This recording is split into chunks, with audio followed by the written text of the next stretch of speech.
Čaute, vítajte u ďalšieho lyžovania.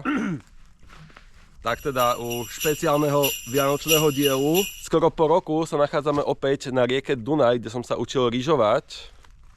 Chcete si všimnúť, ako je to krásne hmlisto. Sme na mieste, ktoré je veľmi zlatonosné, obsahuje veľa jemného zlata a dokonca po druhej svetovej vojne tu mala byť veľká povrchová ťažba, ktorá našťastie bola zrušená, alebo inak by to tu vyzeralo strašne. A keďže to je vianočný špeciál, nesmie nám tu chýbať aj takýto menší darček, ako si môžete všimnúť. Už som trošku túžil po menšom vylepšení, tak nás navštívil poľský Ježišek.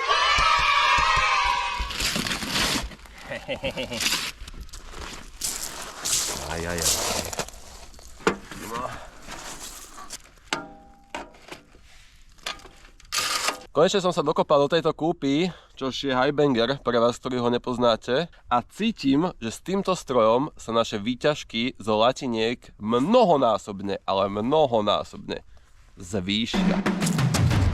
Čo najrýchlejšie sme postavili Highbanger, aby sme sa mohli pustiť do práce.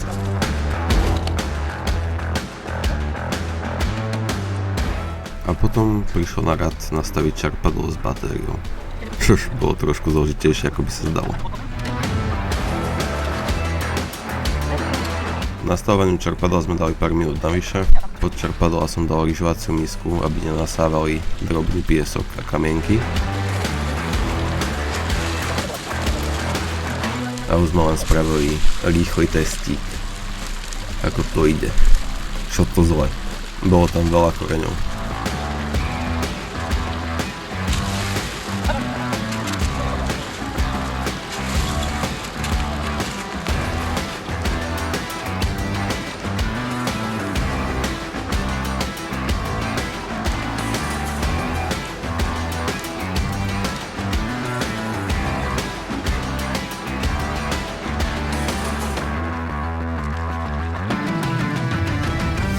Myslím, že Highbanger máme celkom dobre nastavený, aj otestovaný. Bolo tam trošku pár zlatiniek. Nie som si istý, ale či tam není moc veľký sklon na tak jemné zlatinky. Hádam nie. Musíme si dať batériu naspäť k vode, lebo išla tá ďalšia nákladná loď a boli tu celkom veľké vlny. Videl by som to tak, že ideme trošku pohádzať do Highbangeru, možno takú pol hodinku, hodinku. Pomedzi to si budem premývať samozrejme ten pás, aby sa mi nezmývali zlatinky preč.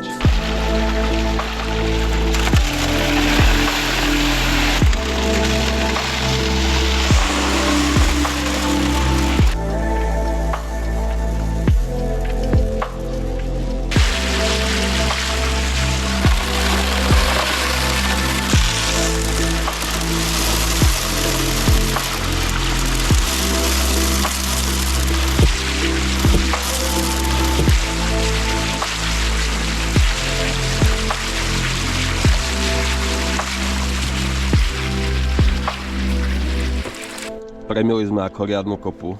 Začala sa tu hromadiť fakt, že veľká hlušina. Máme si Highbangerový pás.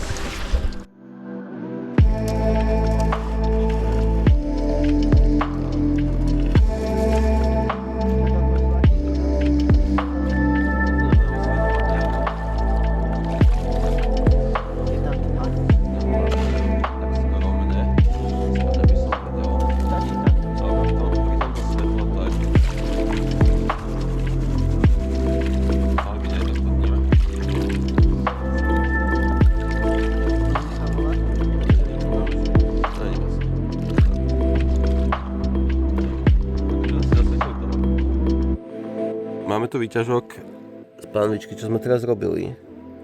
A keď ideme takto hore, to sú krásne vidno všetky zlatinky. Oni sú teda veľmi drobné. O deň a 100 km neskôr. Tak, máme tu ďalší deň. Nachádzame sa na povodí Váhu. A je to taký menší problém. Už máme síce nastavený Highbanger. Robili sme tu aj prospekciu. Našli sme tu pár zlatiniek z týchto miest. No najväčší problém je, že ja som chcel ísť, aby ste to chápali dobre, toto, čo tu vidíte, tú veľkú rieku, tak táto cez leto nebýva. Toto býva vyschnuté rameno a dá sa cez tento ostrovček dostať vlastne až tomu najsilnejšiemu prúdu, ktorý je tam vzadu. Dá sa dostať tam, kde by sa mali usadať tie najväčšie zlatinky. Čož nie je moc dobré, ale čo už no, nevadí. V tom splave ostáva veľa takýchto drobných kamienkov. Inak je tento krásny, ale nemali by tam ostávať. Takže rozmýšľam, že to dám trošku nižšie. Po nastavení správneho sklonu som sa pustil do práce.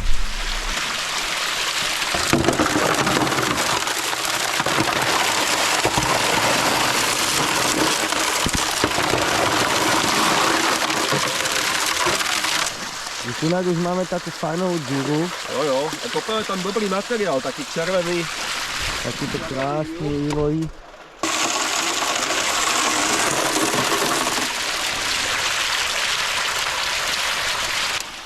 No netrvalo dlho a boli sme nútení presunúť sa kvôli odlivu. Janči hádže materiál. Ako vidíte, musíme sa stále presúvať ďalej a ďalej s highbangerom.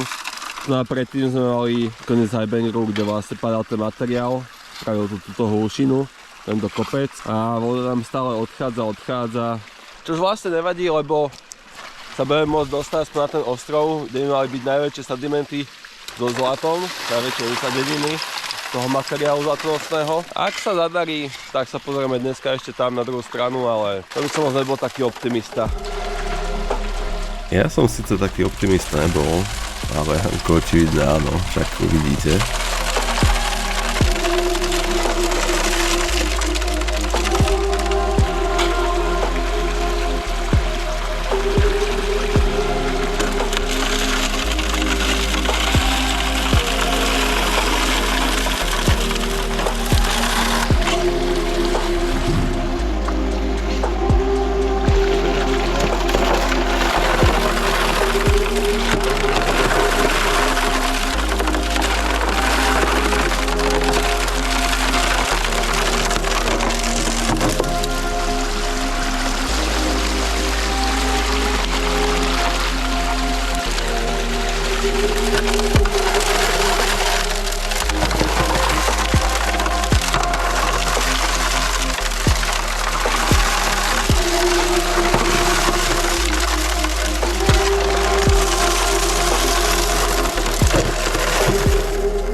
Janíček, náš známy plavec, čo sa vykúpal už v každej rieke, kde sme lyžovali.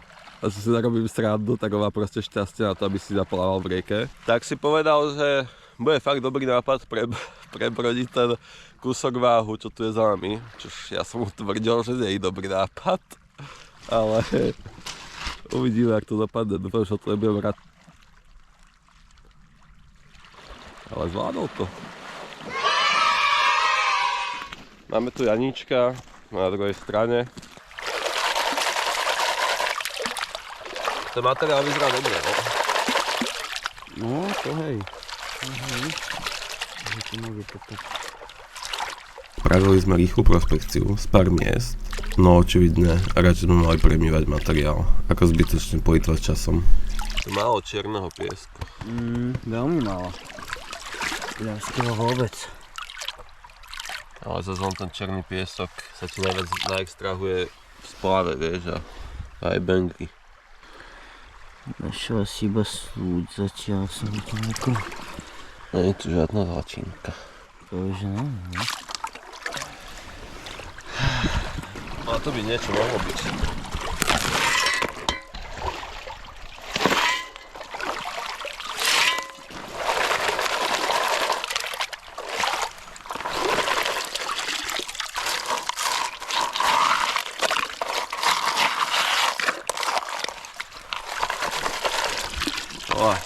Kamienkov sa nastáva veľkých.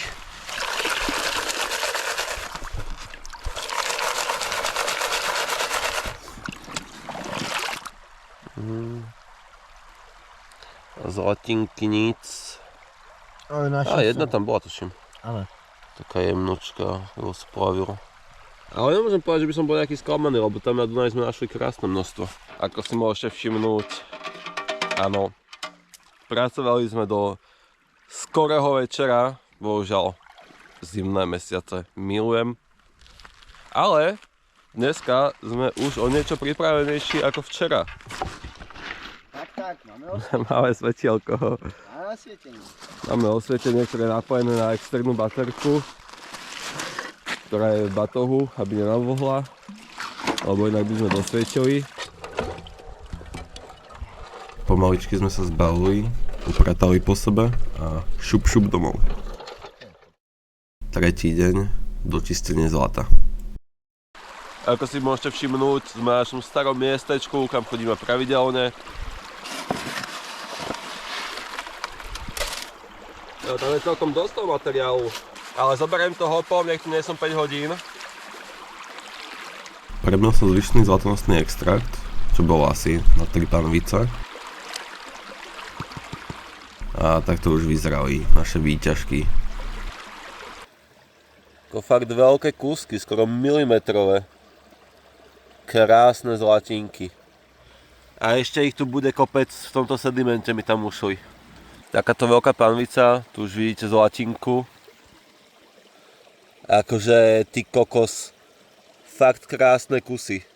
Ako, dobre, myslel som si, že ten Dunaj bol lepší. Čož vlastne množstvom zlatiniek bol, ale veľkosťou víťazí váh. Aj na tom Dunaji bolo zopár väčších zlatiniek, tiež okolo 1 mm. To, čo vidíte tu napravo, to je z váhu, toto je z Dunaja. Bohužiaľ na váhu sme boli na najlepšom mieste. Takže tam je ten výťažok trošku smutnejší, ako mohol byť. Mohli to byť krajšie zlatinky. No a Dunaj je tak do stovky zlatiniek, asi cca 50 by som odhadoval. Dunaj nesklamal. Tam som rátal s takýmto jemným zlatíčkom. To je proste klasika na Dunaji. No a mne už sa neostáva nič iné ako rozlúčiť. Moc ďakujem, že ste videjko dopozerali až do konca. Moc to vážim, smekávam imaginárny klobúk. A my sa vidíme u ďalšieho videa z tohto potôčika, kde sme našli fakt krásne kusy zlata. A vy nezabudnite hodiť like, aby sa videjko dostalo k viacerým ľuďom. A odber, aby vám neušli ďalšie videjka. Majte sa krásne a čau čau.